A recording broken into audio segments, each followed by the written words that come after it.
I'm Michael, And I'm Drew.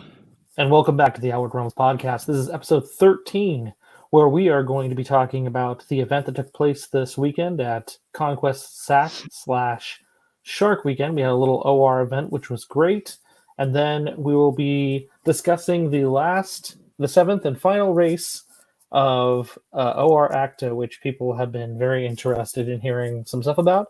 This will be discussing the lore. I don't have any particularly interesting reveals for this episode from a visual perspective. I should have something more interesting for the next podcast, which will be a really fun one.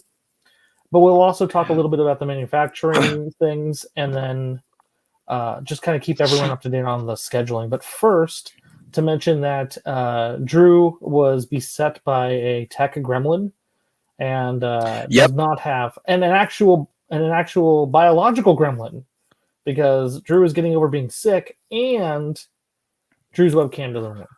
Yeah, so I found it. There's an update that hasn't updated yet. That would probably be it. So there we go. Hey. Yep. All right. For the future, though, you'll see my wonderful face. Although it's better that you don't. I'm sick right now. I don't know if you guys can hear it. I'm sure you can.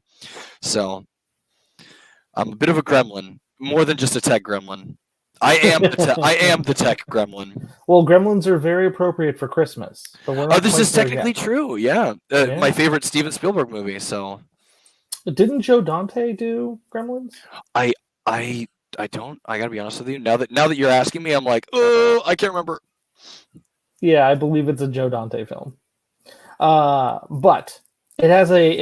I believe. Hold on, I'm gonna check right now because I'm that kind of person. Yeah, I'm doing it right now myself. Oh, Joe Dante, you're absolutely correct. Yeah, that's right. Okay, so now that I've passed my '80s movie nerd cred check. Yep. Mostly I remember that because I really love Inner Space, which is another movie that he did. Of his, yeah. Mm-hmm. Yeah. So anyhow, there is a lot that has happened. We've gotten. Let's talk about the schedule and the strangeness with a little bit of manufacturing. So, as some of you know, we manufacture all of OR so far in the U.S. ACTA, we may branch out for some things overseas. I don't know yet; those have not been decided. But the pieces are intended to be manufactured in the U.S. Obviously, things can change and things happen, but right now we're doing it all in-house, and it's in St. Louis, Missouri, the manufacturing center. Sure. And it's next, it's in a strip mall, and there is a store next door that gets broken into, or they attempt to break into it frequently because it has high value items. Right? Oh, okay, yeah. So some people, at least two people, it sounded like from the news article, stole a small car, like a Hyundai Sonata or something, and rammed the manufacturing building, thinking it was the one next door. Oh my gosh! They hit it with their car, and then looked inside and probably saw miniatures making stuff, and were like, "Oh, we done goofed." Completely without value, and so they ran, abandoning the car. And so that set us back a couple of weeks because obviously there's insurance and issues and fallout and damage. So, yep. Pretty crazy, but hey, a bad parking job is not going to stop us. I was going to say that's generally what happens with those kind of robberies, right? Where like everything's all together, and then you get to the point when you're going to do it, and then you're like, oh my god, this is the wrong store, and immediately just like call the whole thing off. You literally turn the wheel a little bit and you hit the right store, right? Like I feel like you've gone to all the trouble to steal the car, get it there, and then ram a building. The least you could do is ram the correct building. The correct building, exactly. Now, let's be really clear. You shouldn't be doing any of these things, right? No, don't. It's not the move. If you're at a point in your life where hitting a building with your car is like the move, really, that's not. There's some assessment required. Yep. But if you're already there doing these things, the people whose wrong building you'll be hitting would greatly appreciate if you hit the correct building.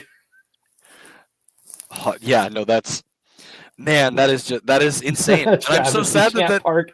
You can't yep, park here, sir. yep. That's right. You can't park here. Oh So that set man. us back a little bit, but I think we'll be all right. I just thought it was an interesting anecdote, and it made the news, so that was kind of. Yeah. Sadly, it wasn't the right kind of news, right? It's like, oh, this amazing No, game, it's Outward not. It's Realms, not. the Yeah, car. Outward Realms is awesome and is blowing away expectations. No, it's Hmm. Hyundai Sonata hits wrong building, robbers confused and run away. Oh man. So do you know exactly how far that sets you back, or In is like that 2 weeks just of sort of time. like, okay, sure. So So not too just from a much damage then. manufacturing perspective, it's many plates spinning in the air, right? Of course. But that was interesting. So let's talk about the other scheduling piece. So I am soft committing to Ooh. the ACTA Kickstarter in the first week or two of, I'm guessing, April. Oh, cool. Of next year then.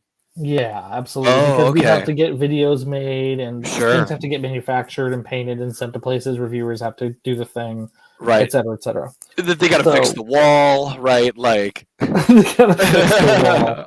Well, Uh-huh. actually, in something fun, I will be. It sounds like the plan is I will be going to our friends on Play On up in Oh, Canada, yeah. and I I will love be those there guys. for the videos for ACTA. Oh, that's so cool. Yeah, so that should Okay. be really exciting, and that content will be released with the Kickstarter. Is kind of the Sure. intent, right? Yeah. It'll be there'll be a nice little sizzle reel, and then we should have the first round they kind of take it slow and play, and then they play through the rest of the game is the Right. intent. And their content is so high quality, and those guys are great. So I'm very Yeah. excited to go back up there and do. Well, I didn't get to do it for OR because of COVID, but this time I'm going to leave the country. I'm going to go up to Canada. I'm going to do the thing. So Excellent. Excellent. I can't wait for that, man. I'm a big like competitive gamer as far as like the Warhammer games go, and I always watch Play on Tabletop because the quality of their videos is just so high. It blows me away, honestly. Like, yeah, no, it's phenomenal quality, and I'm excited to work with them again. That's going to be a lot of fun. So it sounds like early April we should have all of our ducks in a row, perfect. and then again, the only two factions that will be revealed, because the rest are unlocks on the Kickstarter, right? Yep. Are going to be Realm and Batra, just so people can see the ships, they can see the gameplay, the Uh-huh. bases, the dice, all that stuff. And then they have an idea of it. And then if you want this game to come out and be a thing, um, you know Help what us to out. do. Yeah. Smash that pledge button, and Mhm. we will make it happen. So that is scheduling. Now, we had a great event last weekend at Conquest Sacramento / Shark Weekend.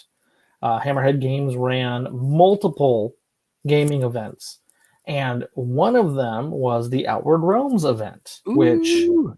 was awesome. Everyone who went there is super awesome for going, because as it turned out, that weekend was very hard for a lot of people. Yeah, myself included. Yeah, so not every. Oh, we lost Drew for a second. Let's see if we can get him back. Can you hear me? Can you hear me? Oh, there we go. All right, Drew is back. So that weekend is difficult for a lot of people. Not everyone gets Veterans Day off, right? Sadly, right? We should, because it's like it's the day, man, right? Like it is the Yeah. day. And two people, yourself and one other person, were going to go, except they were going to weddings. Hmm. So we had weddings, and then Yep. we had three 40K events that weekend. Oh my gosh, that's a lot Yeah, of you had one 40K. in the Bay Area, one in Reading, and then one in Sacramento. Wow. Okay. So that Okay. pulled the community apart, right? Like all the people who Yeah. play 40K in that were like, well, I'm going to go do this, whatever's closest, right? Yep. So we lost some folks from that, but we did manage to get some players together. We had our tables of terrain. We had every faction was represented, Hey. and normal circumstances stayed true, and Steve and Clan Karuk took the win. Oh wow. Okay. Yeah, yeah, That's yeah. awesome. But most importantly, our third place winner Travis McDowell, first ever tournament of anything, took third. First, oh wow! So like his first event like ever. Correct. For any game. Wow. Yep. That's third. okay. Yeah, With that's Nightfall huge. using Prime Guard. What? I know. Wow. Okay. Okay. Congratulations, Travis. That's great. And Yeah, Travis congratulations, is in the Steve. chat. Yep. And Steve Yeah. provided the awesome looking trophies that went to everyone. Ooh, even better, even better. And for folks who went, that was their first chance. Really their only chance, unfortunately, until the Kickstarter, to get their hands on the unreleased Outward Realms Occult Arm dice. Oh, that's right. I think you mentioned that earlier that they have dice. Yeah. I totally even forgot that you had your own. That ACTA has its own dice pool. Yep. And That's they got awesome. some dice, so they got those as prizes. Cool. So I thought that was a lot of fun, and I was really, really glad to see everyone there playing, and it very mellow event. Sure. The best. There's sort of like, I mean, like, obviously it's a tournament, and you want to be like competitive and like do the thing, but at the same time, man, like, and I learned this. I went to SoCal Open. I did horribly for Age of Sigmar, but every one of my opponents I played, I had a great time. And we walked away from every game laughing and doing it. And I got to be honest with you, like if everyone felt like that in each of these games, then it's a success all around, right? Like, Yeah, absolutely, and everyone had a great time. And I talked about a few changes coming up in Shadow War, which is going to be a lot of fun. Shadow War is feeling more and more like Q3, Q4 of next year. The same things that we need to do those are currently being used for ACTA. So it makes sense, and they're still fixing the wall. So actually, it sounds like that's getting done pretty quick. So that's good, excellent. But I do feel like it's good to let people know too, right? Like, oh yeah, we just had a car drive into the building, like on top of that. So no, you're fine. You're fine. I will not let the joke die. Good. It was a little piece of lore right there. Mm-hmm. Amazing. So that's that stuff. And thank you to everyone who went to the event. It was awesome. Super glad to have you there. Excited to do more events in the future when we have time. As you might imagine, next year is going to be pretty busy, but we're going to see what we can do. Right? Sure, of course. Keep everything lively. Yeah. In the meantime, so we have a call to arms update. I told you when when we're kind of planning for the Kickstarter and sort of where we're at with that process, which overall is we are cleaning up the public draft of the Outward Realms a call to arms rules, which is going to be, it's like we're going to try to get it consolidated into a single PDF for ease of readability.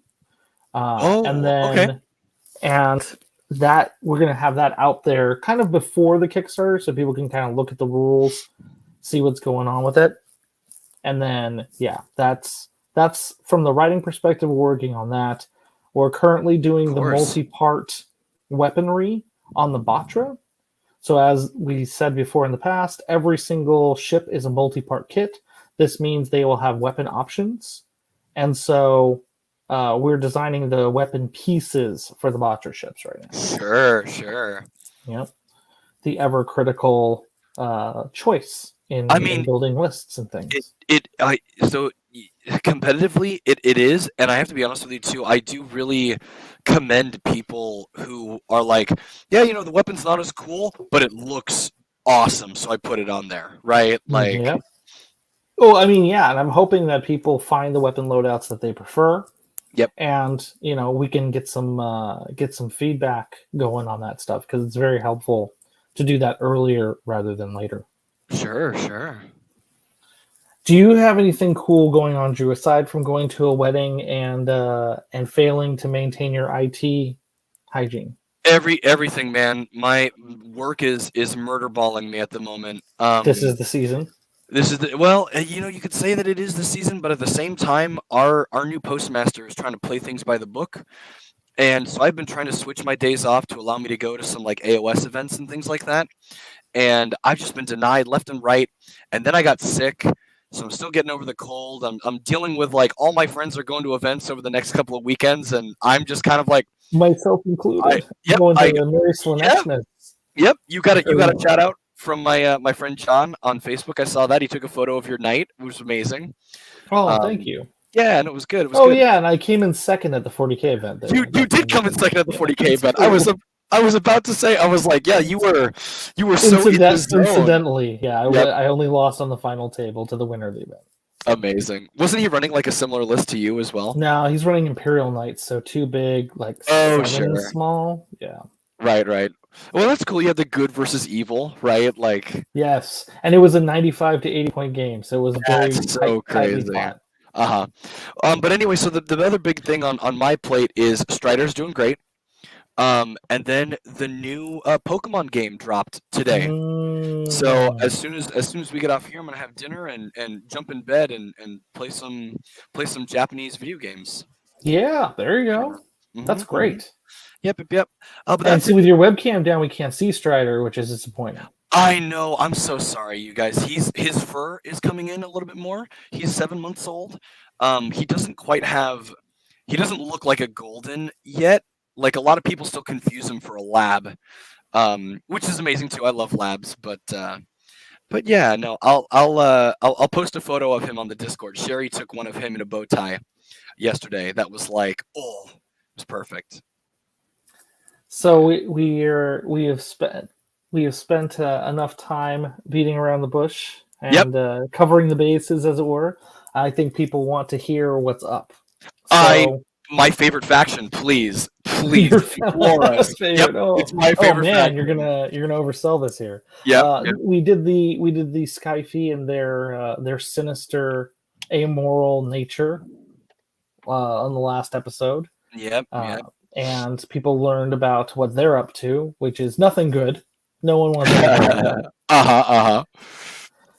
But we have a different race. There's a concept in science fiction that it gets used on occasion. Planet of the Apes actually is probably the most widely known iteration of it from a science fiction perspective, which is called uplifting. Oh. And that's where a race with advanced technology uplifts a race that does not have that capability, right? So like in the Planet of the Ape films, we gave human level intelligence to apes. Yep. Because James Franco was bored and it seemed like a good idea at the time. Yep. It was not a good idea. No, yep. A long story short. Any James Francos listening, don't do that. Don't do that. Yep. Any fans of James Franco? That's not the move. Don't copy him. Exactly. No. We don't need apes with machine guns chasing us around. Right. Yes. Just saying. But it's a concept in science fiction that I liked, and I first learned about it from the Bryn novels. Oh wow! Okay. Yeah, and in those books, they uplifted like dolphins and some other things from Earth, right? Oh, that's cool. Apes as well. Sure. But in those novels, the fact that we did that saved our race from annihilation. Because we had done that and we were living with them on Earth and in our colonies for like a few hundred years or whatever. And an interstellar alien organization found us and was like, oh, you did that without authorization, but technically by the rules of our interstellar government, you because you did that and you have a vassal race, you're like part of the committee of us now. Yep. Yeah, because we would have never given you permission to do that if we'd found you soon enough. And you did it, so now technically you're like in this leadership position of this thing. So it's a concept that I've always really liked. If I thought it was executed interestingly. And, of course.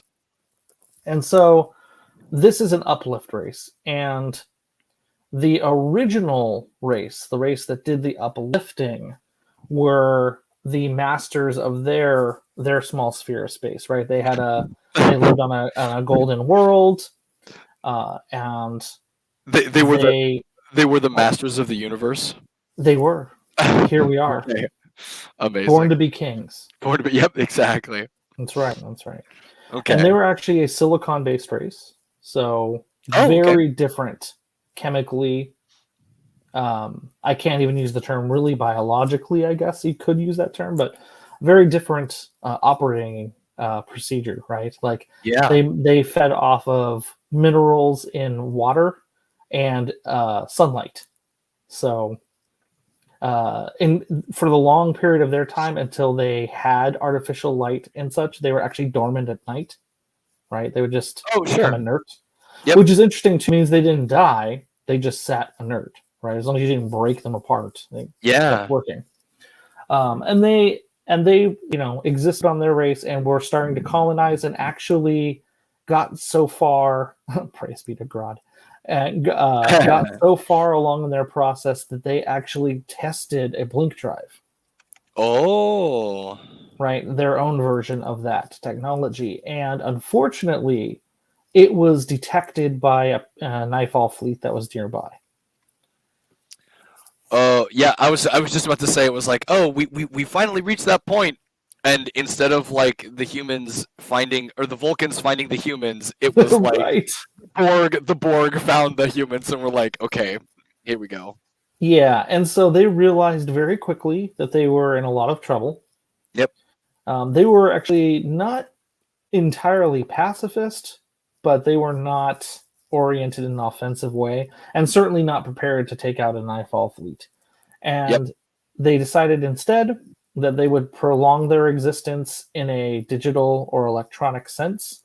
So they built these vast computer, server centers, essentially, down in the core of their planet, where the heat could keep powering them for many millions of years. And because they were silicon being, they actually, the transition to a digital life was not terribly hard for them. They're already made up of electric impulses. Yep. So that conversion process wasn't particularly a jump for them. And what they did is they said, they copied themselves into their safety into the earth, down in the ground, and looked at the next thing in their ecosystem, which were a large ursine predator. So large, basically alien bears, right? Oh, so cool. That's right. Ooh. Yep. And they were the next thing that they felt would have evolved into tool use, language use, right? Right. And there was no competition between them before because they were the top of the food chain and the kind of advanced, quasi tool using primitive language like birds, right? Primitive language using creatures of their world, but there was no competition between them and the previous race or the progenitor race, because, well, I don't want to use that word, could use that elsewhere, but the origin race, because, they ate sunlight and drank, mineral infused water, and the bears ate other animals and, did bear things. I was just about to say, do what bears do. Do what bears do. Yeah. But they went ahead and they uplifted them, and they explained what was going to happen. They said, hey, look, here's the situation. We are going to fight, try to defend this planet, right? It is under attack by very powerful aliens. Yep. We do not expect that we will win this fight. However, we expect that when they take us out, you may have an opportunity to fight back and take the planet for yourself, right? And so we're going to put all this weaponry and put in caches around the planet that's, been designed for your use, right? That you're capable of using. Yep. Designed for your species. Let us get taken over, see what these alien invaders do, and if the opportunity arises, fight back and take the planet. That's cool. And so they went out and they fought, and they lost their colonies. They lost what little, amount of spaceships they had. The Nightfall came down. They annihilated this race, and then they set up the Sentinels, right? Those, quasi-inert nodes, Yep. and then they left. Right, that's what they do. Sure. And so the Bears waited decades, right? And they saw that they had the understanding and language. They in secret, practiced their language and practiced their tool use and prepared themselves. And then they could see from an astronomy perspective, they could see that the ship left, right? Right. The ship was gone. It disappeared over time and didn't seem to be coming back. And the Nightfall just sat, quasi inert. They were very careful not to alert them of their presence. And then all at once they rose up and wiped out the Nightfall that were there. And then they suddenly had a whole planet. Hey, and they might have, and this is me spitballing, and maybe they were able to take over the planet because by that point the Nightfall had become sentient, so they weren't like gonna reach out to another sect of Nightfall and like tell them, oh, there's enemies here, right? And then they all disappear, right? Well, yeah, exactly. I mean, it all has to travel at light speed, right? And Also true.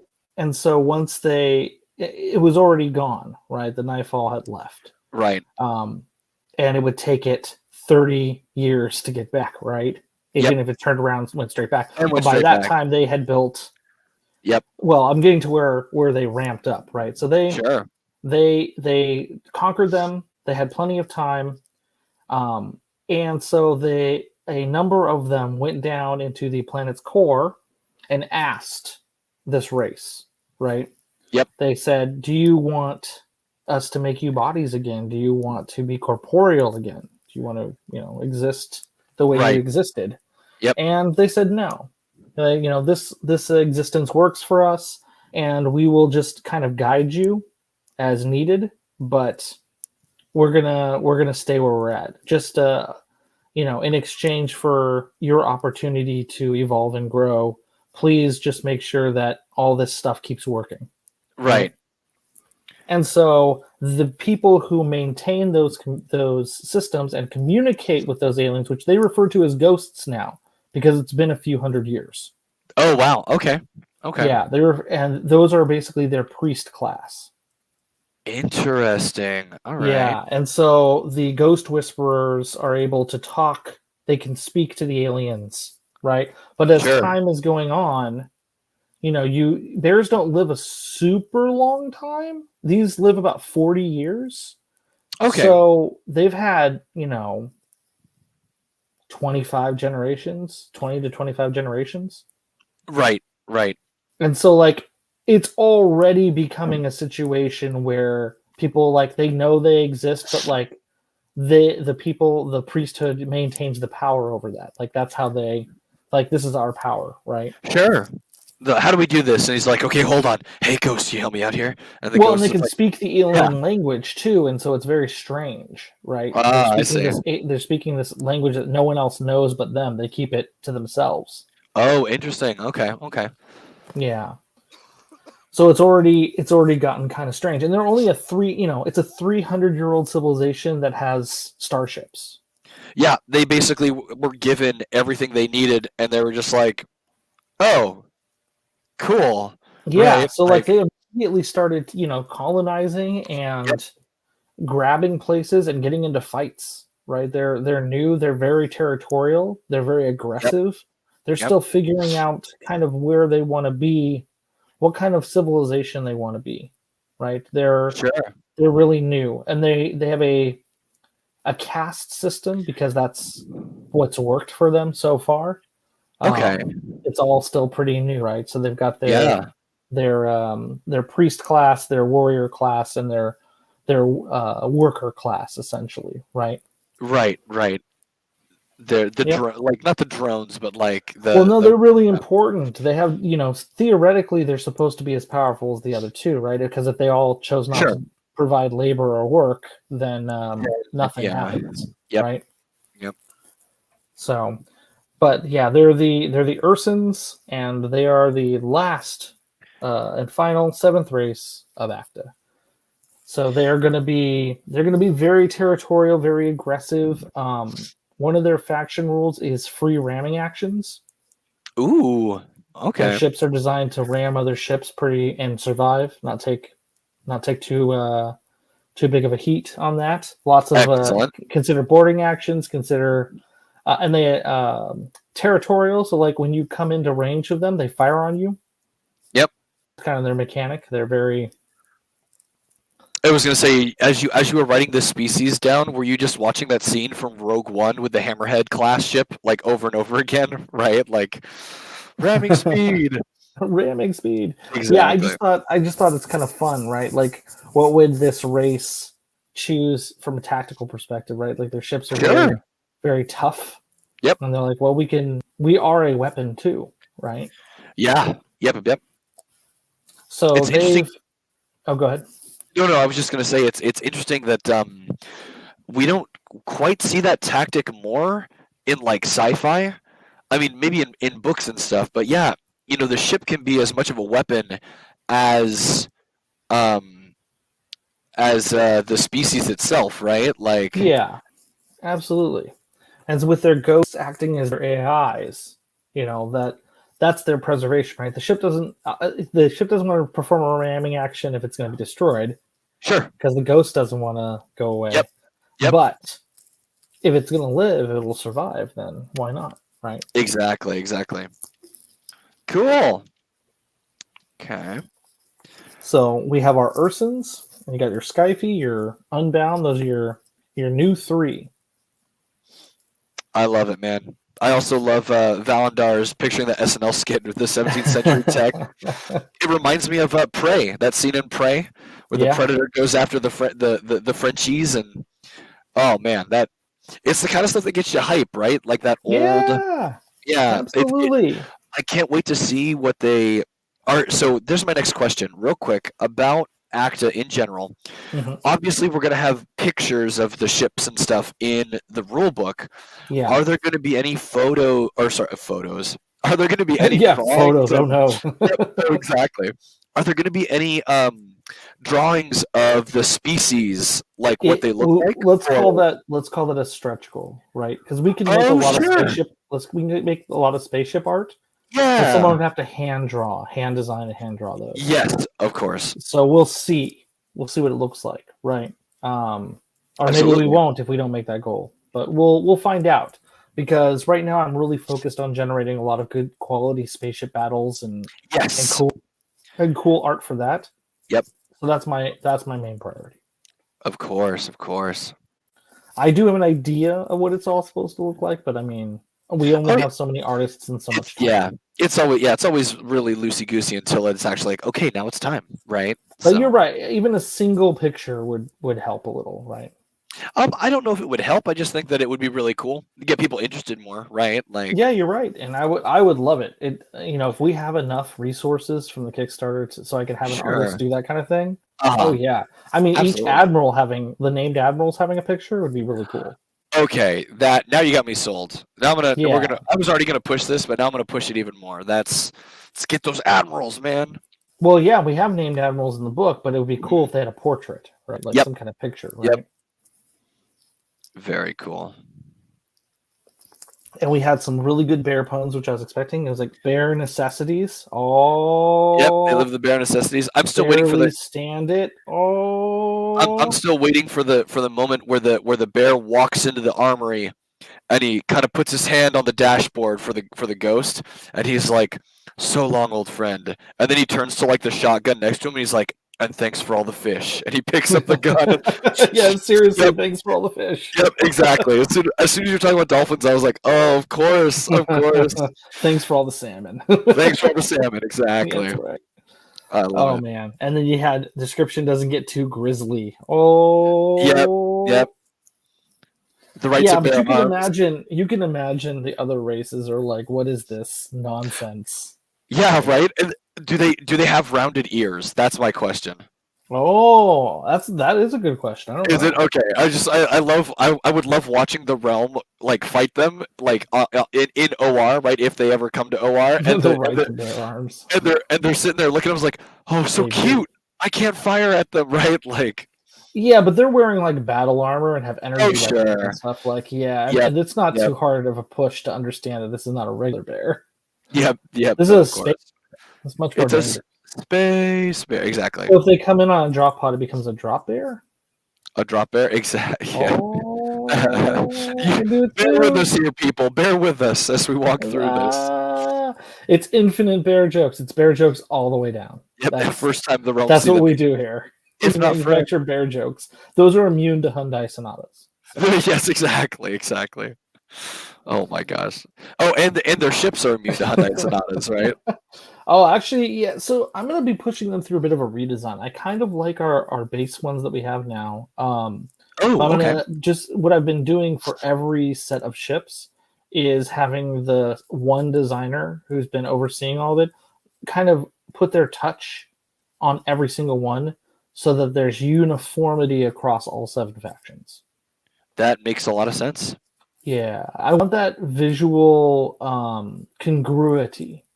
And so we have like really good bones for everything, but like obviously everything needs to get gone over by the one designer who's doing all of that stuff, and then on top of that, we need to turn them into multi-part kits. So that often means some redesign work and changing things around. Like it just is what it is, right? Absolutely. Nothing survives contact with the manufacturer. So. Yep. And it with only one person too, it's a very slow process. But again, if you're real close, you're right there, right? Like. Yeah, we're doing it. I mean, the idea is that we kick off the realm first. So we're doing our realm building stuff first, and then Batra. And then you're moving outward from there.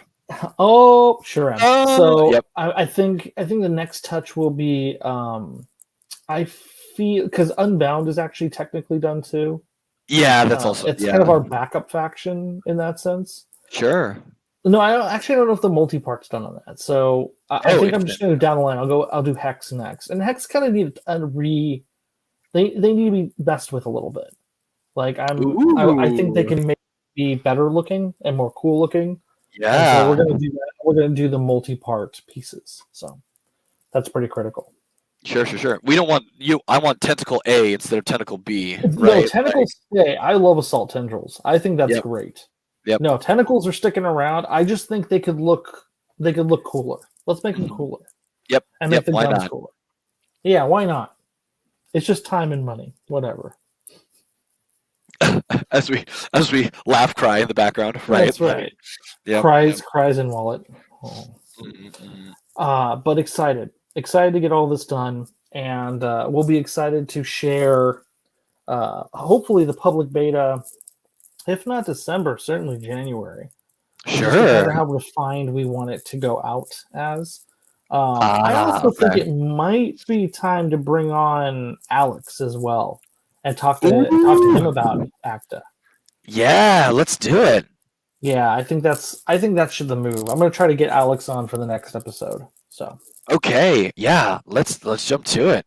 Yeah, let's do it. You got anything else, Drew? Because that's me right there. No, I was just about to say I can't express my interest in the Kickstarter, and I want to see this, and I know everyone else wants to see the ships and everything.